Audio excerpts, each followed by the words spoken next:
This is Dianne Andrews in Black and White.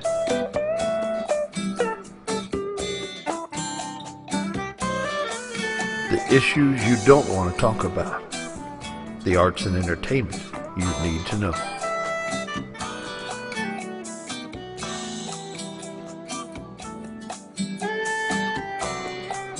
And now here's your host, Dianne Andrews. Welcome to Dianne Andrews in Black and White, and I'm your host, Dianne Andrews. Thank you for tuning in to us today. All over the state of Louisiana, we are also in the 5 parishes in the state of Mississippi, and we go to YouTube and Vimeo. So hopefully you're watching us and you keep up with Dianne Andrews in Black and White. And I want to thank my audience for being here with us today. People have heard, if you're on this earth, you've heard about the 3 things that have happened to the area of Baton Rouge, Louisiana, and around Baton Rouge. The killing of Alton Sterling, then the murders of the 3 policemen here in the Baton Rouge area, and then, who would have thunk it, as the young people say, we get the great unnamed flood. And I call it unnamed because it has no name. Back in 2005, everyone knows of the horrific, the perfect storm, Hurricane Katrina, which cost $128 billion. And we lost over 1,800 lives in that storm. Then in 2012, we had Hurricane Sandy, where we lost 125 lives, and that one was $62 billion. Now, it's still unknown, and it still may be going up. Right now, it's projected at $20 billion for this great flood of 2016, and 13 lives were lost. Every life is valuable. So we want to thank the people who are still living and getting things done in Denham Springs area, in the Livingston area, because that was the worst hit. I do have the mayor, one of the mayors of the Livingston parish here to talk about what's going on down there. I have a climatologist here to tell you it wasn't a hurricane, which we knew there was no wind. We had no tornado. It wasn't a tropical depression. It was something I never heard of called a tropical wave. And then the third guest will tell you 3 years ago, maybe if some things had been done then, we may not have been in this situation. He sued the Amite River Basin Commission 3 years ago and lost. And so come on back to Dianne Andrews and we'll tell you what's really going on with the government and with the flood. Thank you. Come on back.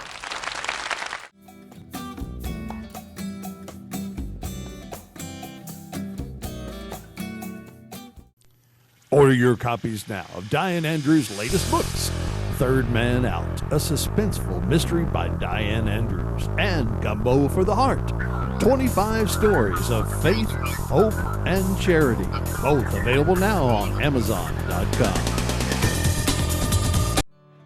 My name is Debbie. Welcome to Debbie's Bridal, a Formal Affair.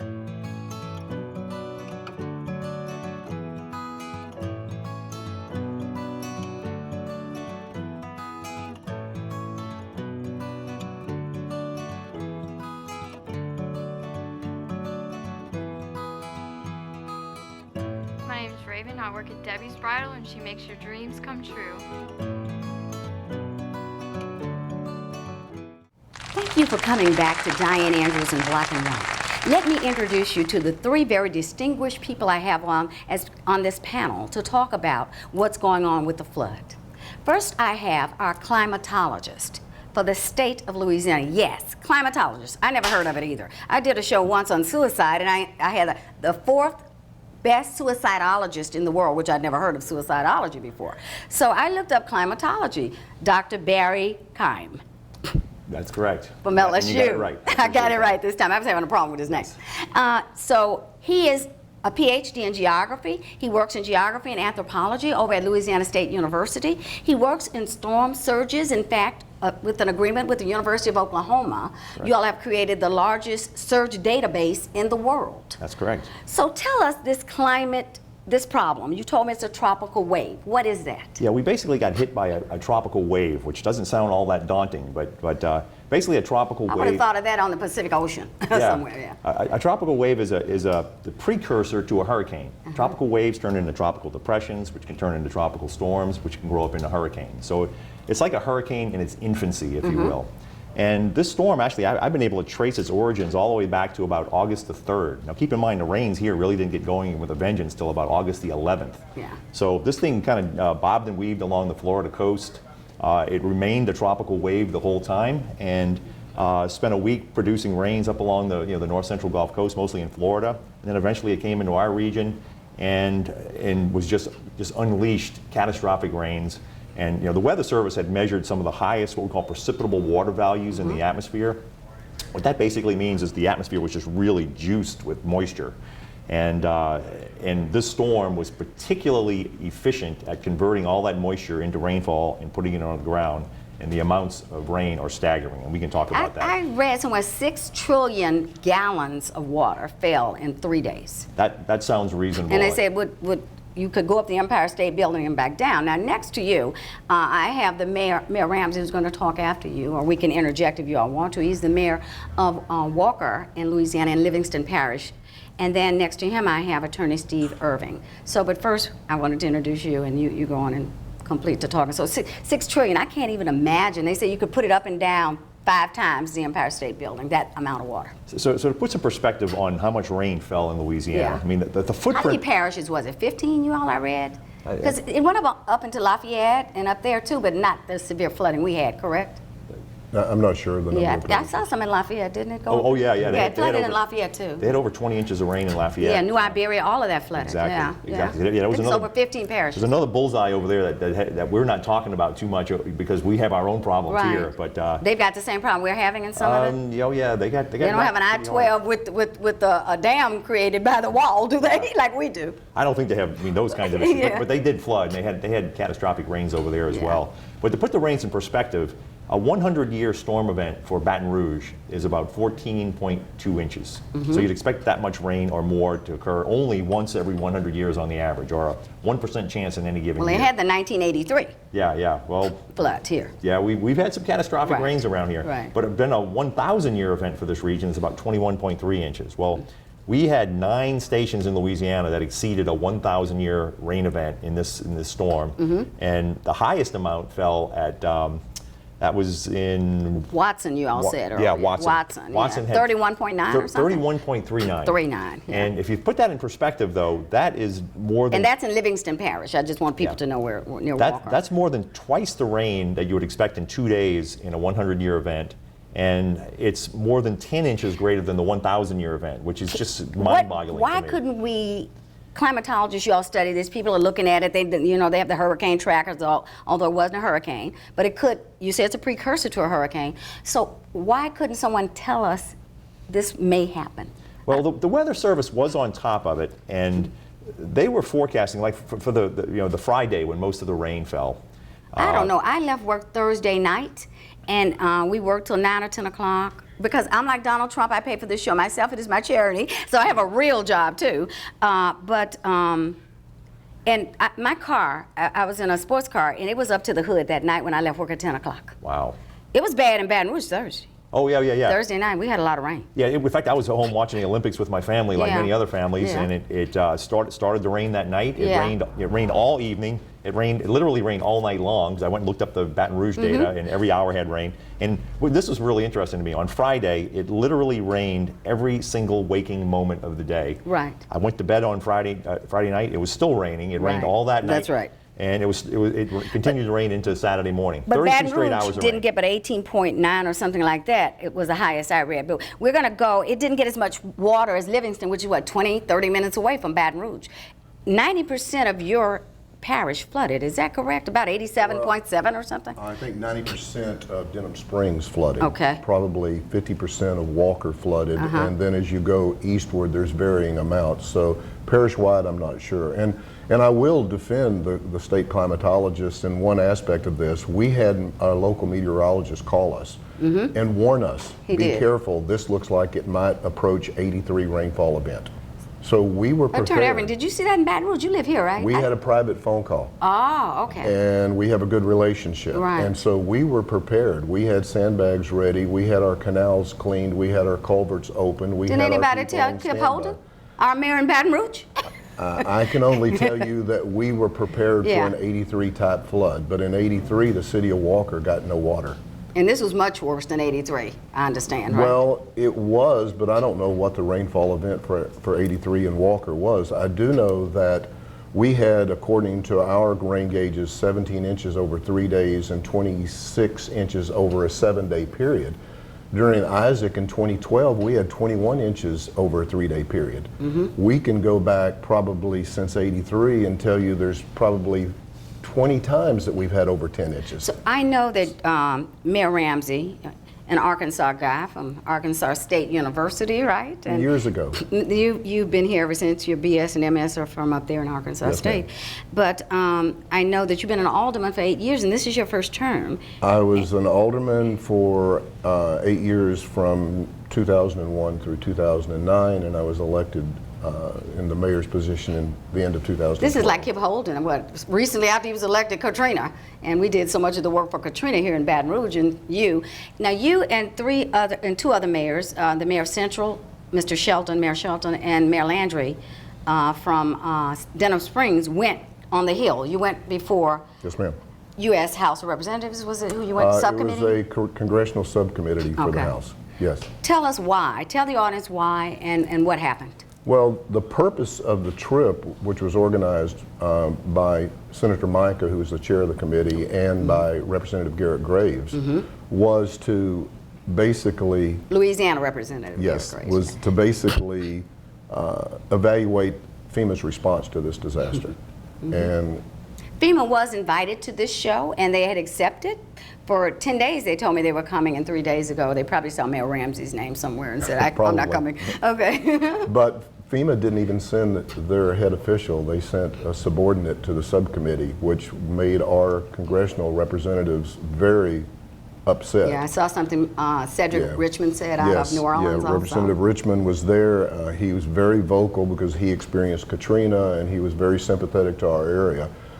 My motives were more than just a FEMA response, because I also asked to have a meeting set up with the Deputy Secretary of DOT to discuss the issues with the Federal Highway System. We also met with the General for the Army Corps of Engineers. Tell us about I-12. I-12, you believe, created a dam. There's no doubt it created There was a an dam. expansion to I-12, you said 18 months ago. I think they completed it about 18 months ago, and we're going to show you a picture of that. It'll be on your screen. Yeah. So people will see it created a wall down the medium. So one side's flooded. Right. Westbound, I think, was flooded, right? North side of the interstate was flooded. And the other side, people are freely going up and down the interstate. Yeah, actually, what we're contention is, and it's based on information that we have right now. We've got our attorneys looking into hydrologic models to see how it really affects it, because we don't have any scientific data yet. All we have are the pictures. You're suing Department of Transportation. Yes, ma'am. Now, I did read this, that they have been sued in other states. They've been sued in this And they won, state. but they never paid out a penny. They were sued in this state. They were sued in 1983 by the city of Amy. But never paid out a penny, right? They lost the suit in 2002, and there is money escrowed to make payments, but they have not, to my knowledge, yet. But I can tell you, everybody thinks you sue for money. Obviously, the city is a financial loss. Right. We have the debris cleanup share, we have infrastructure loss.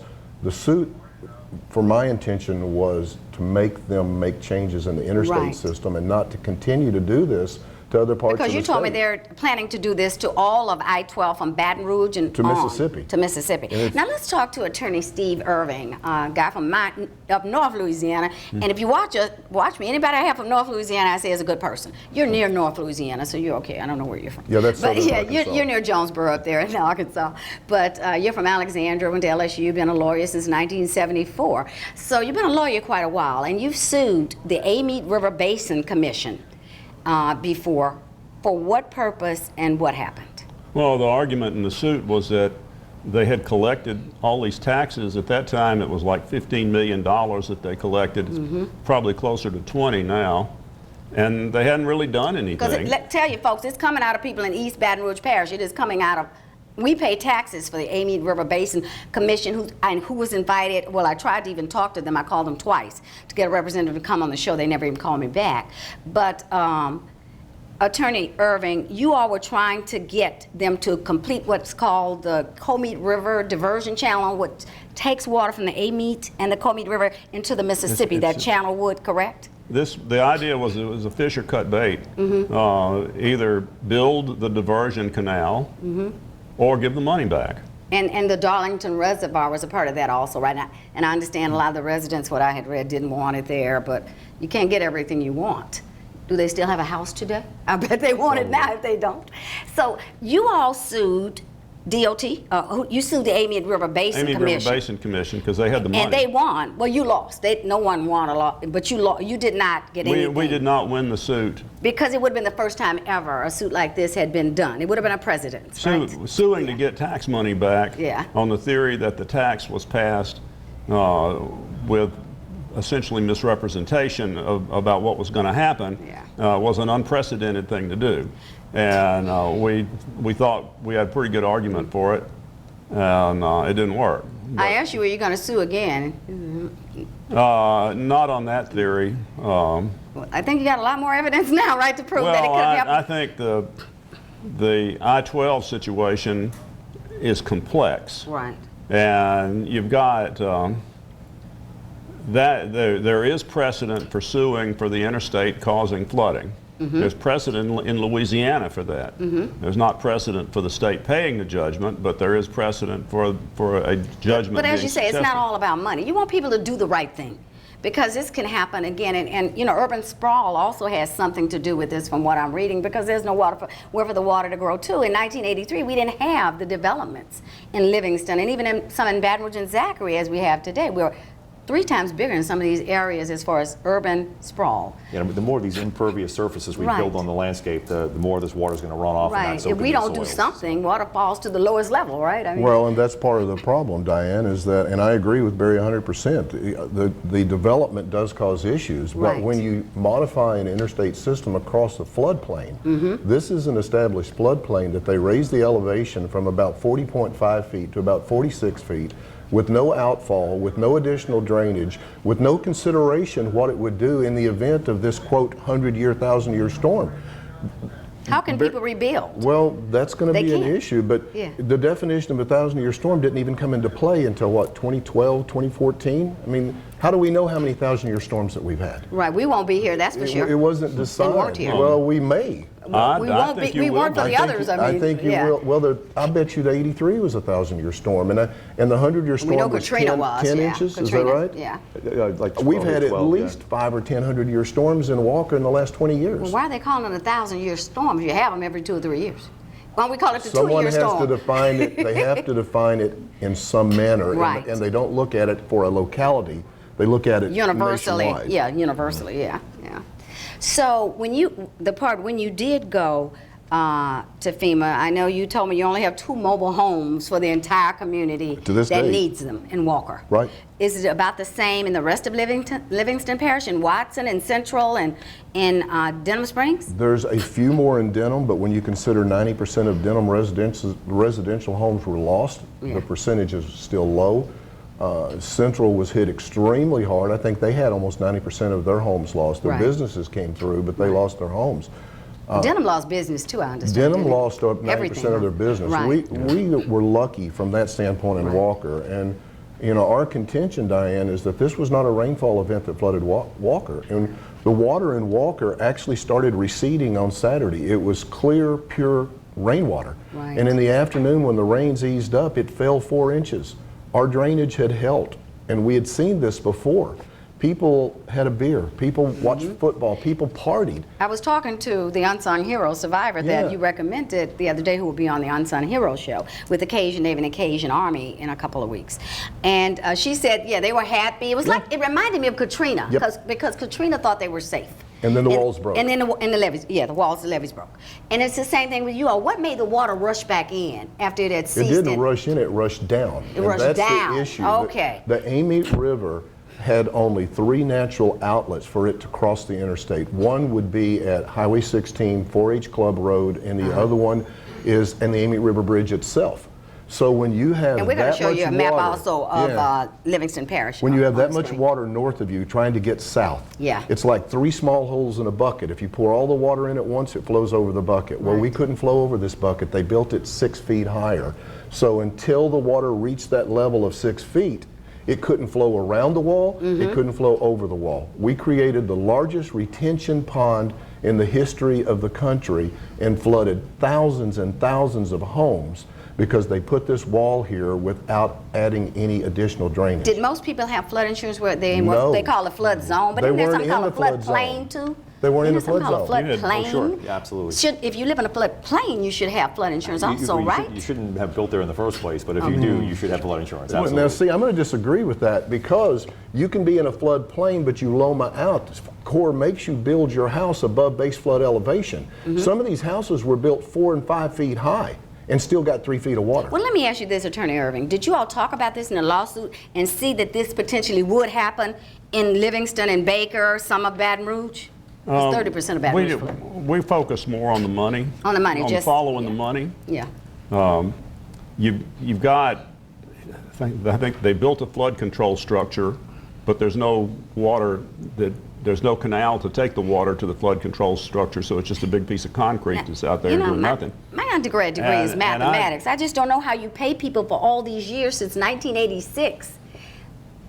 Our money paying them and nothing happens and nobody says anything. Oh, they've been saying things. But nothing gets done. Right. Well, Nobody fixes it is a better way to put it, Mayor Ramsey. The tax started being collected in 2001, but one of the things that's interesting, and I have some knowledge about this because I was chief counsel to the Inspector General in the late 80s, and there was an Inspector General's report written on the Amite River Basin Commission where the guy who was running it put most of the money for the commission in his pocket. And where is he today? Is he in prison or is he out walking around spending money? He got convicted and got a sentence, and that was of course long ago. Yeah. But So- it's Louisiana has a habit. We create a little fiefdom for everybody, and the Amite River Basin Commission is one more little fiefdom for some people. Let me leave this with Mayor Ramsey, or let me ask you this question. Mayor Ramsey, what do you need to happen, and what can your people do? Should they be writing somebody, politicians, FEMA, the president? Is there anything that the public can do to help this situation? There will be a large class action suit filed on the basis of this. It has not been filed yet, right? No, and actually our suit, we're hoping we'll see the filing later this week or early next week, the attorneys that we have signed the contract with. And what do we want to see from it? Do what you're supposed to. We talked about floodplains and development in floodplains and how you shouldn't build up in floodplains. The interstate builds across the floodplain. This is an executive order from 1977 that was also revised in 2015 by President Obama. It's Executive Order 11988, Section 1. Each agency shall provide leadership and shall take action to reduce the risk of flood loss to minimize the impact of floods on human safety. Section 2, in carrying out the activities described in Section 1 of this order, each agency has a responsibility to evaluate the potential effects of any action it takes in a floodplain. We understand, Mayor Ramsey, but when you say make the government do what they're supposed to do, is there anything, the government listens to voters, especially during voting time. So is there anything that your people or people listening here, I know on the tax, people should be mad that we're paying for this tax for the Amite River Basin. Now, I read somewhere if the Comet and the Darrington Reservoir had been done correctly, on time, or even done at all, that it would have caused the water not to rise by 3 to 6 feet, and then a lot of people would not have been flooded. I think that study was from the Corps of Engineers, maybe right or wrong, but we know it would have helped a lot. It would have helped in different places. It would have helped different levels. Right. But it definitely would have helped a lot of people that would not have flooded, particularly the diversion canal. The Darlington Reservoir would have been a major benefit, but the diversion canal would have had a significant benefit. So the class action suit is that by the people that live in your area? The city's suit can only represent the interests of the city. Right. And our suits is twofold. One is to recover losses, but also to require the state and the federal government to return the interstate to the levels of before the modifications were made, either by increasing outfall or by reducing the wall, eliminating the wall. Really? I mean, You're going to see a picture of this wall. It's ridiculous. It's crazy. It is. I don't know how Corps of Engineers designed this. I mean, it's going to take a rocket Dianne, science. I met with the governor 3 weeks ago. We're going to have to start closing it up, Mayor Ramsey. Okay. And I did want, when I'm talking about class action suit, if my house was lost, I didn't have flood insurance, and it's, I think, because of the government era, shouldn't your people be trying to do a class action suit? They are. They are. That's Yes. what I meant. Okay. We have a petition at City Hall that names are being added Yeah. to daily, and our Is that for all of Facebook. Livingston or just for It's your city? anyone that was affected that wants to be a part of it. So that's one thing I wanted to let the people know. What do they do to become a part of that? They write in They something? can leave their names and information with the city. Okay. As soon as the city's legal litigation is filed, then we will also put on our social media the way that the people can contact the attorney to file their individual class action. And this is the last question I'm going to be able to ask. Attorney Irving, now you're a lawyer and you've done, I saw your resume, a lot of suits, especially to public and government. How good a chance and how many years will this take, for anything to happen? It's going to take a long time Yeah. because there's a lot of complex hydrology involved in this. There are some serious policy issues that are going to be litigated because you've got federal requirements and you've got the state requirements. You've got the issue of we had to design.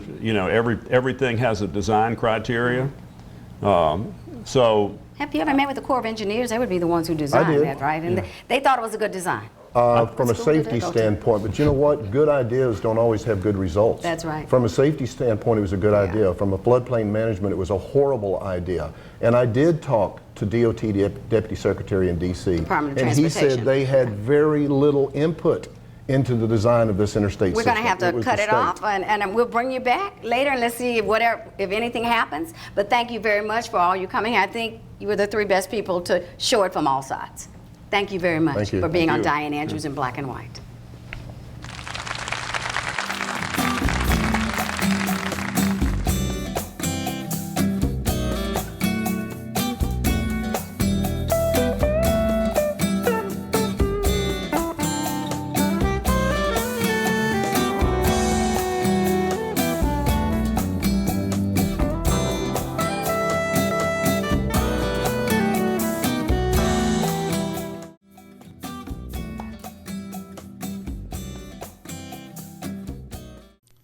Order your copies now of Dianne Andrews' latest books, Third Man Out, a suspenseful mystery by Dianne Andrews, and Gumbo for the Heart, 25 stories of faith, hope, and charity, both available now on Amazon.com.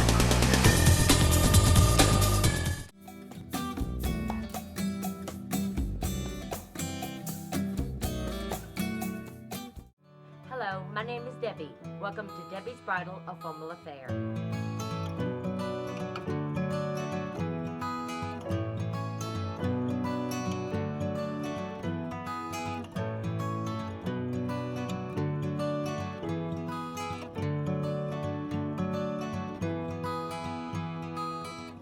My name is Raven. I work at Debbie's Bridal and she makes your dreams come true. At Gibson's Mobile Enterprises, you will experience high-quality mobile pressure cleaning services on your commercial buildings, fleet, residential, vehicles, RVs, boats, windows, and all types of concrete services. We are licensed and insured on all our services and have been in business for over 12 years. Gibson's Mobile Enterprises. Find us on the web or call us today at 773-1476. We are Gibson's Mobile Enterprises, where there's no limit to what can be clean.